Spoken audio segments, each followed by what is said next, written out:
Nieto oculto.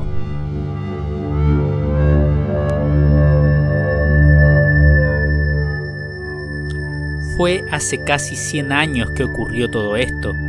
Se puede decir, sin temor a equivocarse, que son muy pocos los chilenos y chilenas vivos que ya habían nacido en aquel entonces, y mucho menos aquellas personas que quizás recuerden haberse enterado de este caso leyendo las noticias en diarios o revistas del momento. Fue en un Chile y un Santiago completamente diferente al que conocemos hoy en día, mucho más rústico, con quizás algo del esplendor que dejó la bonanza del salitre.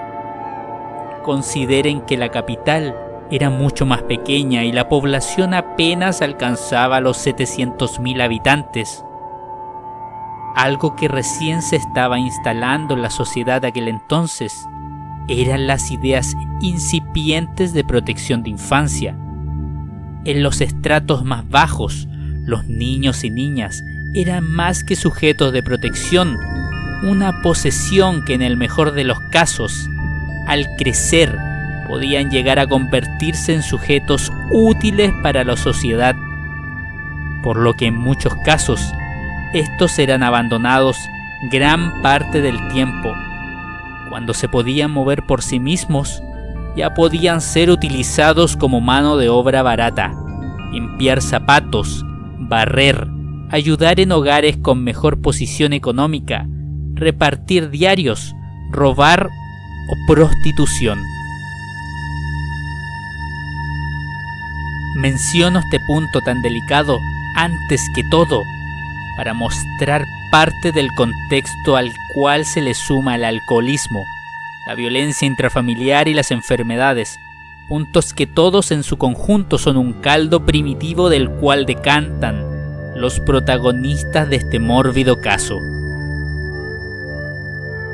Fue específicamente a las 4 de la tarde del 6 de junio 1923 que el señor Ismael Gatica Lavé, trabajador de aseo de los ductos de alcantarillado del río Mapocho, se presentó a la segunda comisaría de la policía fiscal, cargando un siniestro paquete entre sus manos. Con una preocupación evidente en su rostro, el trabajador sucio y maloliente les entregó el paquete a los efectivos policiales, quienes impávidos no supieron qué hacer cuando vieron sobre su mesón envuelto en diarios una pierna humana. El comisario que estaba de turno en ese preciso momento se apresuró a ser testigo de lo que sus hombres le relataron para que comprobase por sus propios ojos, a lo que éste tomó la declaración de Gatica para luego dejar ir de vuelta a su trabajo. No alcanzaron a pasar un par de horas posteriores, luego de que llegara la sección de seguridad de la policía fiscal, la futura Policía de Investigaciones de Chile, cuando de la oscuridad de la calle volvió a asomarse el señor Ismael, que cual viejo pascuero en Navidad, llegaba ahora con un nuevo paquete, uno más asqueroso, más ensangrentado y viscoso. Ahora el contenido: vísceras humanas. A esas alturas, la noticia se había vuelto una tromba en el boca a boca de la ciudadanía. Todas las editoras de noticias estaban enteradas de la aparición de restos humanos en las llamadas cajitas de agua del río Mapocho. Y tras la aparición de las vísceras, pasó a ser parte del terror colectivo. Alguien estaba dejando restos humanos por todo Santiago. Alguien estaba descuartizando gente y arrojando los restos al Mapocho. Corrían rumores sobre que un supuesto profesional médico que estaría robando restos de la morgue para experimentar o hacer desaparecer cuerpos de crímenes pasados. A la par, el mito del supuesto grupo o secta que sacrificarían humanos para el beneplácito de entidades retorcidas, mafias y monstruos eran parte del imaginario que rondaba.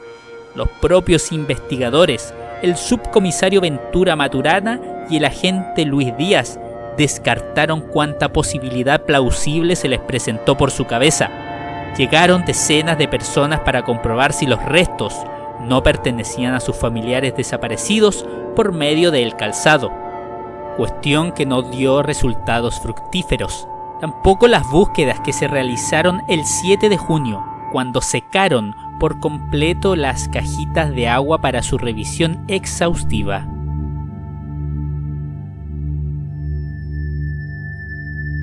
En un principio, te mencioné los niños, aquellos que en esos años sobrevivían en una sociedad dura. Cabe notar que era precisamente esa comisaría, la segunda de policía fiscal, en donde se hacía apoyo a estos niños. Se recibían diariamente a más de 40 niños en un estado evidente de abandono, en donde se les alimentaba y educaba, con el fin de poder combatir y abordar lo que en esos años se denominaba como la cuestión social. Te invito a que lo investigues. Fue así que resultó ser que precisamente uno de estos niños, que el 8 de junio, Luis Aguirre, de tan solo 7 años, encontró en el conocido barrio Matadero, envuelto en un mantel de hule y tapado por un saco cafetero, un torso humano con brazos, pero sin la cabeza. La escena era dantesca. Los trozos humanos continuaban apareciendo y aún faltaba por terminar. Cuando los médicos peritos revisaron los trozos, descartaron varias cuestiones y afirmaron otras tantas. La muerte tuvo que haber sido llevada a cabo tan solo el 2 o 3 de junio. Debió haber sido hecho con un cuchillo grande, con velocidad, violencia y sin ninguna pulcritud, al mismo tiempo que se encontró cabello femenino en este torso.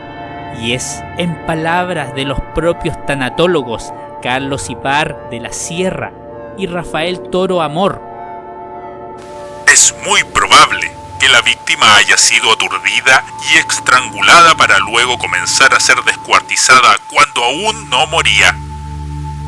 Jamás la morgue había intervenido en un crimen tan horroroso. Además de esto, se determinó que la víctima sufría de gonorrea, lo que, sumado a la presencia de carne de cerdo, vino y chicha con harina tostada dentro de su estómago, daban para suponer que éste pertenecía al estrato social más bajo de aquel entonces. Ya con estos antecedentes, en la jornada del 9 de junio, el agente Salvador Orellana, un connotado investigador de aquellos años y que hasta el día de hoy es recordado por su trabajo en la policía, decidió indagar con aquellos más marginados para conseguir su información, dando así al clavo nuevamente con niños. Específicamente, un grupo de niños suplementeros que eran conocidos como canillitas, debido a que estaban siempre descalzos y con sus pantalones arremangados, exponiendo así pies y canillas. Estos le comentaron a la gente que un vendedor de diarios del mismo barrio Matadero, apodado el Águila, llevaba días ya desaparecido. Fue así que identificaron a Efraín Santander, de 47 años, y su esposa, también suplementera, ambos con antecedentes penales.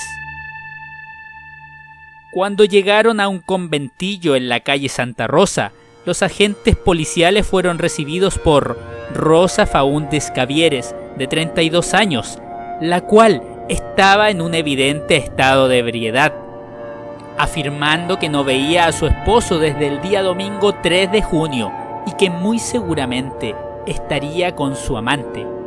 Claro está, no fue el nerviosismo de Rosa o su declaración incoherente lo que la delató, sino la evidencia que oleaba dentro de su casa, encontrándose así las armas homicidas, el cuchillo ensangrentado, los restos de diario, manchas de sangre en pisos, muros y un cofre en donde estuvo el cuerpo de Efraín. Eso sin mencionar que su cabello coincidía con aquel encontrado en el cuerpo descuartizado. El interrogatorio no duró mucho. Los agentes eran hábiles y persuasivos, logrando rápidamente la confesión de la esposa. Fue el mismo 3 de junio que Rosa, según declaró, cansada de la violencia, las mentiras, el adulterio y los intentos de abuso por parte de Efraín, en un arranque de pura ira, lo estranguló hasta hacerlo perder la conciencia, para posteriormente amarrarlo por el cuello, provocándole la muerte y meter su cuerpo dentro del baúl. Según ella, fue durante la noche que decidió colocar el cuerpo sobre la mesa, con el mantel de hule, desmembrándolo y repartiendo los trozos por Santiago, utilizando los llamados carros victorias públicos durante las noches siguientes. Ahora, quizás te estés preguntando qué ocurrió con la pierna faltante y aún más, la cabeza de Efraín, pues esta última apareció el 12 de junio en el canal Las Hornillas, en Vivaceta, y la pierna, el 14, en un canal de Providencia. Una pregunta que surgió en su momento y que hasta el día de hoy hay quienes se cuestionan: ¿realmente fue Rosa Faúndez por sí misma y sin ayuda que llevó a cabo todos estos hechos? ¿Realmente ella ahorcó, escondió en un baúl, descuartizó y repartió a su esposo? Pues esto lo tuvo que demostrar la propia perpetradora, cuando durante el juicio fue capaz de levantar a un detective con las mismas características de la víctima, cargarlo e introducirlo a un baúl a vista y paciencia del juez, detectives, periodistas, abogados y fiscalía, quienes quedaron atónitos, despejando toda duda plausible. Fue así que ella, en un estado alterado, declaró: prefiero que me maten a que me sometan a este trance. No tengo para qué ocultar detalles cuando he confesado explícitamente mi responsabilidad. El 18 de marzo de 1925, Rosa Faúndez Cavieres fue condenada por homicidio simple, fijándosele por parte del juez tan solo 7 años de presidio, algo muy distinto a los 20 años que solicitaba la fiscalía. Nunca se consideró en el juicio el descuartizamiento como un agravante, tampoco el ensañamiento o el intento de ocultar evidencia repartiendo los trozos por Santiago. Luego de cumplida su sentencia, la culpable salió en libertad y retomó su trabajo como suplementera, mismo trabajo que tenía con Efraín, solo que ahora con un nuevo hombre que la acompañaría de ahí en más. Cada día que siguió a su liberación, Rosa era vista por los niños y jóvenes que en su momento ayudaron a develar el caso. Grupos de niños descalzos que cada mañana repartían los diarios que ella misma les facilitaba. Mismos diarios con los cuales ella envolvió los restos de Efraín, amarrados con las mismas pitillas con las que maniató el cuerpo. Piénsenlo brevemente. ¿Qué clase de ejemplo puede haber para una infancia, para la cuestión social, cuando una de las peores criminales de aquel entonces transitaba libremente como si nunca hubiese hecho lo que hizo? Cuando la criminal que puso de cabeza a la ciudad con temor vendía como si nada los mismos diarios en donde su foto encabezó las portadas. Cada día en que los niños iban a comer y a aprender a la segunda comisaría de Santiago, comentaban y hablaban entre sí. Rumoraban cosas sobre la suplementera descuartizadora.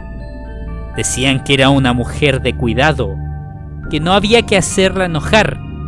Eso, si no querías terminar cortado en pedazos y lanzado al río Mapocho.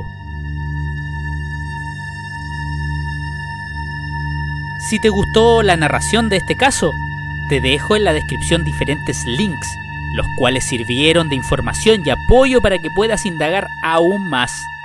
No olvides seguirme, dar like, compartir y comentar en todas mis redes sociales que también están en la descripción. Gracias.